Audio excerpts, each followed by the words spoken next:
সুতরাং এটাও আমাদের দাবি, যতদিন দেহে প্রাণ রবে ততদিন এ দাবি চলতেই থাকবে যে নির্বাচনী ইশতেহারের ভেতরে এটা আনা উচিত যে কাদিয়ানীদেরকে অমুসলিম ঘোষণা করব, ওয়াদা দিলাম, জাতি ভোট দিয়া আবার করে ক্ষমতায় বসায় দিবে, আবার করে ক্ষমতায় বসায় দিবে। এটা 90% মুসলমানের মাটি, এখানে কাদিয়ানীরা মুসলিম পরিচয়ে থাকতে পারবে না। ধর্ম নিয়ে কি নাই? বাড়াবাড়ি নেই। ধর্ম নিয়ে বাড়াবাড়ি বিধর্মীর সাথে নাই। এটার তর্জমা হইল লা ইকরাহা ফিদ্দীনের তর্জমা কি?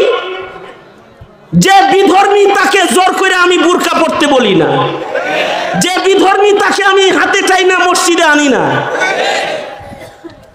এবং তারা আসেও না। তারা তো ঠিকই কট্টর, তারা তোমার জুমার নামাজ পড়তে আসে না, তারা তোমার ঈদের নামাজ পড়তে আসো না, তুমি তাদের পূজা করতে যাও কেন? লজ্জা করে না তোমার? তুমি পূজা করতে যাও কেন? যে মুসলমান না, যে মুশরিক, তার সাথে ধর্মের ব্যাপারে কোনো বাড়াবাড়ি আমাদের নাই, কিন্তু সে দাবি করবে জামিয়াতুল আবরার আনোয়ারা কমপ্লেক্সের ছাত্র, সে আবার সে এই প্রতিষ্ঠানের রুলস ভঙ্গ করে খালি টুপি, খালি মাথায়, খালি গায়ে এদিক দিয়ে হাঁটবে, আড্ডা দিবে, সে ঢোল বাড়ি বাজাবে, সে সিগারেট খাবে, বিড়ি খাবে প্রতিষ্ঠানের সামনে দাঁড়ায়া। এটা যেমন মাদ্রাসার প্রিন্সিপাল, তার প্রিন্সিপালিটি রক্ষায় সে ছাত্রকে শাসন করে, জবরদস্তি করে, তাকে আইন প্রয়োগ করে। আমি মুসলমান হিসাবে, 90% মুসলমানের দেশ এটা, তাই এই 90% মুসলমানকে মুসলমান হিসাবে কবরে নেওয়ার জন্য কখনো আমি রাজপথে কথা বলি, কখনো আমি জোরে করে কথা বলি। এটা আমার রাজনীতি নয়, এটা আমার ইমানের নীতি, এটা আমার কবর হাসরের নীতি।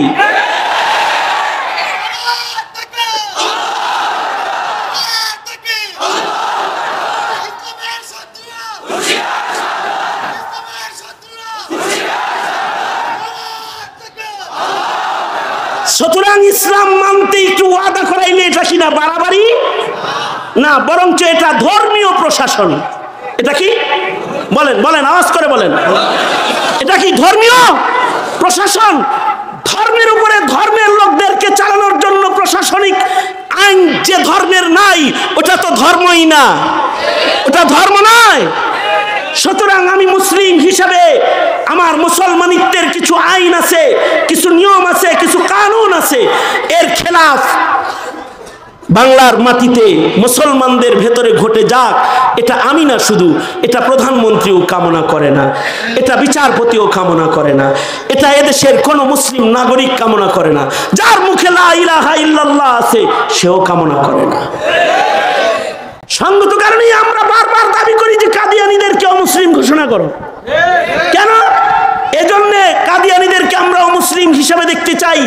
আমরা চাই না কাদিয়ানীদের ব্যাপারে কোনো সংশয়ের মাধ্যমে আমার মুসলিম ঘরের মুসলমানের ইমানের উপরে আক্রমণ হোক, আর তার ইমানটা নষ্ট হয়, সে বেঈমান হয়ে কবরে চলে যাক, এটা আমরা চাই না।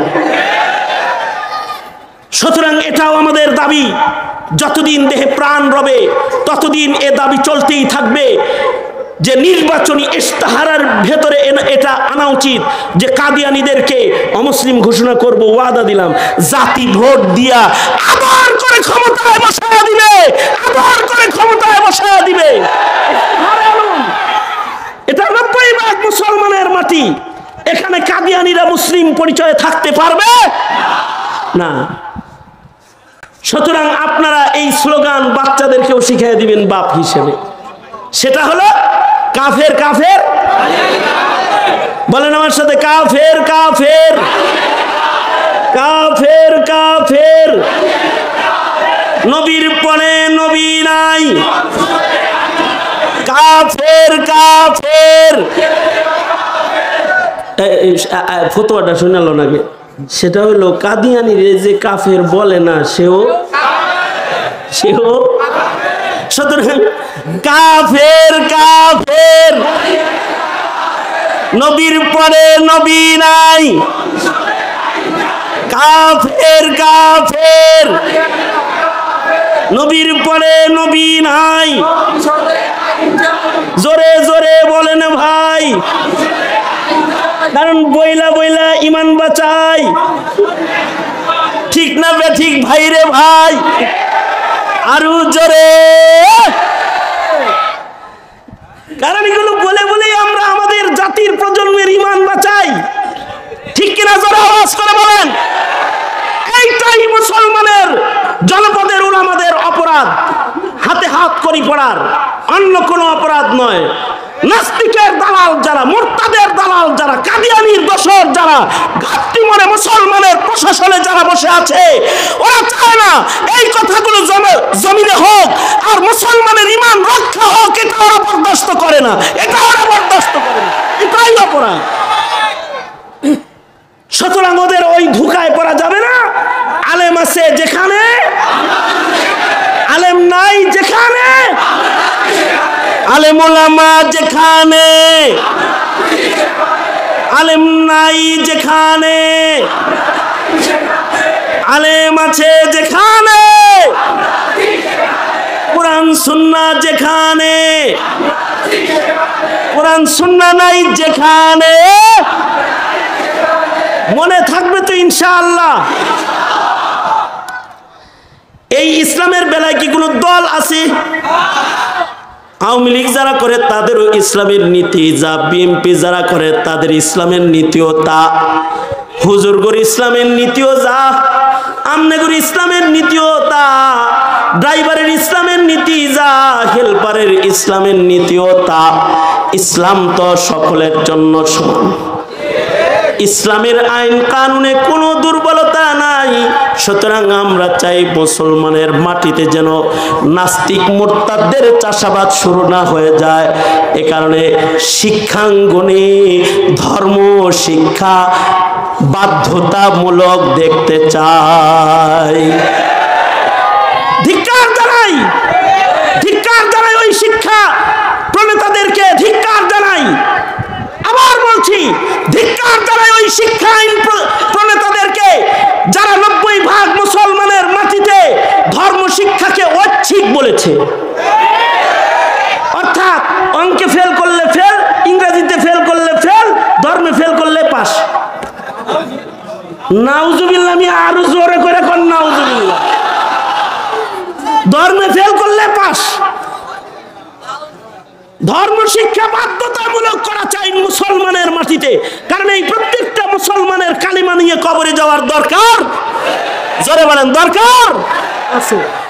যেহেতু আমাদের স্কুল কলেজ ইউনিভার্সিটিতে এই বাধ্যবাধকতা করা হয় নাই, আল্লাহ তাআলা আল্লাহর দ্বীন হেফাজত করবে। ওই যে আনোয়ার ভাই রেখা করছে 5 তলা কমপ্লিট, এই পাড়ায় পাড়ায় মাদ্রাসা আছে। এগুলো কেন? এগুলো হলো জাতির ঈমান রক্ষা করার দুর্গ, ঠিক কিনা? যারা আওয়াজ করে বলেন। সুতরাং এই মাদ্রাসাগুলোকে হেফাজত করব ইনশাআল্লাহ। যারা আল্লাহওয়ালাদেরকে ভালোবাসে, আল্লাহ তাদেরকে ভালোবাসে। এ কারণে আল্লাহর রাসূল বলেছেন, তোমরা যদি আল্লাহর ভালোবাসা পাইতে চাও তাহলে আল্লাহর ভালোবাসা যাদের জন্য আছে তাদেরকে তোমরা ভালোবাসো। উহিব্বুস সালিহিন ওয়া লাস্তু মিনহুম লাআল্লাল্লাহা ইয়ারযুকুনি সালাহা আল মারউ মা মান আহাব্বা। আল্লাহর ভালোবাসনেওয়ালা মানুষগুলার সাথেও যদি ভালোবাসা প্রমাণ করা যায়, তবে হাসরের ময়দানে তাদের সাথে আল্লাহর জান্নাতে যাওয়া যায়। সুতরাং মরণ পর্যন্ত আলেমদেরকে সবাই ভালোবাসবো আল্লাহর ভালোবাসা পাওয়ার আশায় ইনশাআল্লাহ।